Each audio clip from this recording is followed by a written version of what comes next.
ವಕ್ಫ್ ವಿಷಯದಲ್ಲಿ ನಮ್ಮ ಸರ್ಕಾರ ಮಾಡಿದ ತಪ್ಪೇನು? ಯಾರು ಹೆಚ್ಚು ನೋಟಿಸ್ ಕೊಟ್ಟರು ಅವರು ಇವ್ರು ಹೆಚ್ಚಿಗೆ ನೋಟಿಸ್ ಕೊಟ್ಟವ್ರು ಯಾವುದೇ ರೈತನಿಗೆ ತೊಂದರೆ ಕೊಡೋದಿಲ್ಲ. ಮತ್ತೆ ಇವ್ರು ಬೇರೆ ಕೆಲಸ ಇಲ್ಲ. ಸುಳ್ಳು ಸುದ್ದಿಗಳ ಮೇಲೇನೆ ಈ ವಿಧಾನಸೌಧದಲ್ಲಿ ನಡೆದ್ರೆ ಎಲ್ಲರ ಒಂದು ಮಸೀದಿ ನೋಡಿದ್ರಲ್ಲಿ ರಾಮ ಇದ್ದ, ಶಿವ ಬಂದು ಹೋಗಿದ್ದ. ಮುಖ್ಯಮಂತ್ರಿಗಳು ಕೊಟ್ಟಂತ ಜವಾಬ್ದಾರಿಯನ್ನು ನಾನು ಸರಿಯಾಗಿ ನಿಭಾಯಿಸಬೇಕಷ್ಟೇ. ಸರ್, ಈಗ ನಿಮ್ಮ ಭಾಗದ ಜನ, ಗ್ರಾಮೀಣ ಜನ ಬಹಳಷ್ಟು ಮುಗ್ಧರು. ಅವರ ಒಂದು ಆಶೋತ್ತರಗಳಿಗೆ ತಾವು ಅವುಗಳನ್ನು ಬಿಂಬಿಸ್ತಾ ಇದ್ದೀರಿ. ಯಾವಾಗ ನಿಮ್ಗೆ ಅಬಕಾರಿ ಸಚಿವರು ನೀವು ಆದ್ರೋ ಆ ಒಂದು ಸಂದರ್ಭದಲ್ಲಿ ತೀರಾ ಗ್ರಾಮೀಣ ಭಾಗದ ಜನ, ಮುಗ್ಧ ಜನರ ಮನಸ್ಸಿನಲ್ಲಿ ಒಂದು ಬರುತ್ತೆ, ಅಯ್ಯೋ ನಮ್ಮ ಸಚಿವರು ಇವರು ಕೃಷಿ ಸಚಿವರಿದ್ದೇ ಒಳ್ಳೇದಿತ್ತು, ಅಥವಾ ವಿಶೇಷವಾಗಿ ಹೆಣ್ಮಕ್ಳು ಸರ್, ಆ ರೀತಿ ಏನಾದರೂ ನಿಮ್ಗೆ ಯಾರಾದ್ರೂ ಮುಗ್ಧ ಪ್ರಶ್ನೆಗಳು ಬರುತ್ತಾ ಅಂತ? ಇದೆಲ್ಲ ಸಹಜ ಅಲ್ಲಮ್ಮ, ಯಾರು ಅಬಕಾರಿ ಖಾತೆ ತಗೊಂಡು ನೀವು ಮಾಡೋ ಕೆಲಸ. ಆದರೆ ಪಕ್ಷ ಮುಖ್ಯಮಂತ್ರಿಗಳು ಕೊಟ್ಟಂಥ ಜವಾಬ್ದಾರಿಯನ್ನು ನಾನು ಸರಿಯಾಗಿ ನಿಭಾಯಿಸಬೇಕಷ್ಟೇ. This is our duty. Sir, ಈಗ ಚಳಿಗಾಲದ ಅಧಿವೇಶನ ಮುಗಿತಾ ಬಂತು. ಈ ಬಾರಿ ಕೂಡ ಸಾಲು ಪ್ರತಿಭಟನೆಗಳು ಸಾಕಷ್ಟಿತ್ತು. ಈ ಪ್ರತಿಭಟನೆಗಳಿಂದಾಗಿ ಒಂದು ಉತ್ತರ ಕರ್ನಾಟಕದ ಅಭಿವೃದ್ಧಿ ವಿಷಯ ಮೊಟಕುಗೊಳ್ತಾ ಈ ಬಾರಿ ಕೂಡ ಉತ್ತರ ಕರ್ನಾಟಕದ ಅಭಿವೃದ್ಧಿಯ ಪ್ರಶ್ನೆಗಳಿಗೆ ಉತ್ತರ ಸಿಗದೆ ಹೋಗುತ್ತಾ ಅನ್ನುವಂಥ ಒಂದು ಆತಂಕ ಈ ಭಾಗದ ಜನರಲ್ಲಿ. ಮತ್ತೆ ನಮಗೂ ಆ ನೋವಿದೆ. ವಕ್ಫ್ ವಿಷಯ ಬಂತು. ವಕ್ಫ್ ವಿಷಯದಲ್ಲಿ ನಮ್ಮ ಸರ್ಕಾರ ಮಾಡಿದ ತಪ್ಪೇನು ಇಲ್ಲ. ಯಾರು ಹೆಚ್ಚು ನೋಟಿಸ್ ಕೊಟ್ಟರು ಅವರು ವಕ್ಫು ವಕ್ಫು ಏನಮ್ಮ, ಈಗ ವಕ್ಫು ನೋಟಿಸ್ ಕೊಟ್ಟವ್ರು ಇವರೇ, ಇವ್ರು ಹೆಚ್ಚಿಗೆ ನೋಟಿಸ್ ಕೊಟ್ಟವ್ರು ಇವ್ರು. ನಾವು ಕಡಿಮೆ ಕೊಟ್ಟಿದ್ದೀವಿ, ನಾವು ಹೇಳಿದ್ದೀವಿ ಯಾವುದೇ ರೈತನಿಗೆ ತೊಂದರೆ ಕೊಡೋದಿಲ್ಲ, ರೈತರಿಗೆ ತೊಂದರೆ ಮಾಡಲಿಕ್ಕೆ ಸರ್ಕಾರ ಬಿಟ್ಟು ಕೊಡೋದಿಲ್ಲ ಅಂತ ಹೇಳಿದ್ದೀವಿ. ಮತ್ತೆ ವಕ್ಫು ಇವ್ರಿಗೆ ಬೇರೆ ಕೆಲಸ ಇಲ್ಲೇನ್ರಿ? ಉತ್ತರ ಕರ್ನಾಟಕದ ಸಮಸ್ಯೆಗಳಿಗೆ ಯಾರು ಎಷ್ಟೆಷ್ಟು ಮಾತನಾಡಿದ್ರು ರೆಕಾರ್ಡ್ ತೆಗೆದು ನೋಡಿ. ಯಾವ್ಯಾವ ಪಕ್ಷದವರು ಎಷ್ಟು ತಾಸುಗಳು ಮಾತಾಡಿದರು. ಸುಳ್ಳು ಸುದ್ದಿಗಳ ಮೇಲೇ ಈ ವಿಧಾನಸೌಧದಲ್ಲಿ ನಡೆದರೆ ಜನಪರವಾದ ಕೆಲಸಗಳು ಯಾವಾಗ?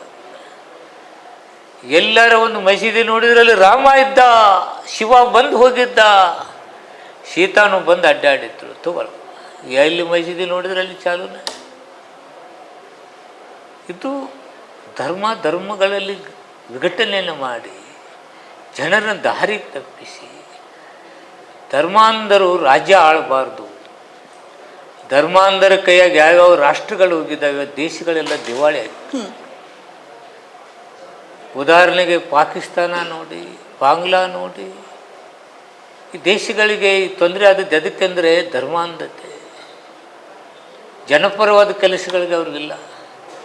ಆದ್ದರಿಂದ ಆ ದೇಶಗಳು ಹಾಳಾಗಿದ್ದಾವೆ. ನನ್ನ ಆತಂಕ ಈ ಧರ್ಮಾಂಧರು ದೇಶ ಹಾಳು ಮಾಡ್ಯಾರು, ಮುಂದಿನ ಪೀಳಿಗೆಯ ಗತಿ ಏನು ಅಂತಕ್ಕಂಥ ಆತಂಕ ನಮ್ಮನ್ನೆಲ್ಲ ಕಾಣ್ತದೆ. ಸರ್, ಈಗ ಪಂಚಮಸಾಲಿ ಹೋರಾಟದ ಸಂದರ್ಭದಲ್ಲಿ ಎಲ್ಲೋ ಒಂದು ಕಡೆ ಮೊನ್ನೆ ಆದಂಥ ಘಟನೆ, ಆ ಒಂದು ಲಾಠಿ ಚಾರ್ಜ್ ಆಯಿತು. ಆ ಒಂದು ಸಂದರ್ಭದಲ್ಲಿ ಕಾಂಗ್ರೆಸ್ ಸರ್ಕಾರ, ಈಗಿರುವಂಥ ಸರ್ಕಾರ ಇದು ಲಿಂಗಾಯತ ವಿರೋಧಿ ಸರ್ಕಾರ ಅಂತ ಒಂದು ಬಿಂಬಿತವಾಗ್ತಾ ಇದೆ ಅನ್ನುವಂಥ ಮಾತು, ಆ ಬಗ್ಗೆ ಏನು ಹೇಳ್ತೀರಾ? ಲಾಠಿ ಚಾರ್ಜ್ ಯಾಕಾಯ್ತಮ್ಮ? ಕಲ್ಲು ತೂರಾಟ ಮಾಡಿದ್ದಕ್ಕಾಗಿ ಆಗಿರ್ಬೋದು. ಯಾರು ಕಲ್ಲು ತೂರಿದ್ರು? ಅಧಿಕಾರಿಗಳು ಹೇಳಬೇಕು ಸರ್. ಅಲ್ಲ, ನೀವು ನೋಡಿದ್ರಲ್ಲ, ನಿಮ್ಮದು ಟಿ ವಿಯಾಗ ನೋಡಿದ್ದೀವಲ್ಲ. ನಾವು ನೋಡಿದ್ದನ್ನಷ್ಟೇ ಚಪ್ಪಲಿ ತೂರಿದ್ ನೋಡಿದ್ದೀವಿ, ಕಲ್ಲು ತೂರಾಟ ನೋಡಿದ್ದೀವಿ. ಲಾ ಆ್ಯಂಡ್ ಆರ್ಡರ್ ಮಾಡೋರು, ನೋಡೋರು, ಅಧಿಕಾರಿಗಳು ಅದನ್ನು ಮೇಂಟೈನ್ ಮಾಡಬೇಕಾದವ್ರ ಕರ್ತವ್ಯ ತಾನೆ. ಆದರೂ ಅದನ್ನು ತಡಿಬಹುದಾಗಿತ್ತು, ಇನ್ನೊಂದು ಸ್ವಲ್ಪ ಸಾಫ್ಟ್ ಆಗಿ ಹ್ಯಾಂಡಲ್ ಮಾಡಬಹುದಾಗಿತ್ತು ಅನ್ನೋ ಮಾತಿದೆ. ಚಪ್ಪಲಿ ಕಲ್ಲ ಉಗಿಸ್ಕೊಂಡು ಸುಮ್ಮನೆ ನಿಂತು ಬಿಡಬೇಕಾಗಿತ್ತಾರ ಸರ್? ಆದರೂ ಪೊಲೀಸರು ಈ ಕೆಲವೊಂದು ವಿಡಿಯೋಗಳಲ್ಲಿ ನೋಡಿದಾಗ ಸರ್, ಬಹಳಷ್ಟು ವಯಸ್ಸಾದವರು ಕೂಡ ಇದ್ರು. ಆ ಒಂದು ಸಂದರ್ಭದಲ್ಲಿ ಸ್ವಲ್ಪ ಇದನ್ನ ಸಾಫ್ಟ್ ಆಗಿ ನಿರ್ವಹಿಸಬಹುದಾಗಿತ್ತು ಅನ್ನೋ ಮಾತನ್ನ ಪ್ರತಿಭಟನಾಕಾರ ಹೇಳ್ತಾರೆ. ಕಾನೂನು ಕೈಗೆತ್ಕೊಂಡಾಗ ಮುದುಕರೇನು, ಯುವಕರೇನು, ಮಧ್ಯಮ ವರ್ಗದವ್ರೇನು, ಹೆಣ್ಮಕ್ಳೇನು, ಲಾಯರೇನು, ರಾಜಕಾರಣಿಗಳೇನು, ಕಾನೂನು ಈ ರಾಜ್ಯದ ಕಾನೂನು ಎಂಥ ಸ್ಟ್ರಾಂಗ್ ಅಂದರೆ, ಯಾವ ಗೃಹ ಮಂತ್ರಿ ಇದ್ದಂಥ ಜಾಲಪ್ಪನಿಗೆ ಬೇಡಿ ಹಾಕಿ ಒಳಗೆ ಹೋಗ್ತಂಥ ಕಾನೂನು ಈ ನೆಲದ ಕಾನೂನು. ಈ ನೆಲದ ಕಾನೂನಿಗೆ ಗೌರವ ಕೊಡ್ತಕ್ಕಂಥದ್ದು ನಮ್ಮೆಲ್ಲರ ಕರ್ತವ್ಯ. ಆ ಲೋಪದಿಂದ ಲಾಠಿ ಚಾರ್ಜ್ ಆಗಿರಬೇಕೇ ವಿನ ಲಿಂಗಾಯತರನ್ನೇ ಹತ್ತಿಕ್ಕೆ ಬಿಡಬೇಕು ಅಂತ ಲಾಠಿ ಚಾರ್ಜ್ ಮಾಡೋಕ್ಕಾಗಲ್ಲ. ಹೆಚ್ಚಿನ ವಿಡಿಯೋಗಳಿಗೆ ಪ್ರತಿಧ್ವನಿ ಯೂಟ್ಯೂಬ್ ಚಾನೆಲ್ ಸಬ್ಸ್ಕ್ರೈಬ್ ಮಾಡಿ, ಬೆಲ್ ಐಕಾನ್ ಕ್ಲಿಕ್ ಮಾಡಿ.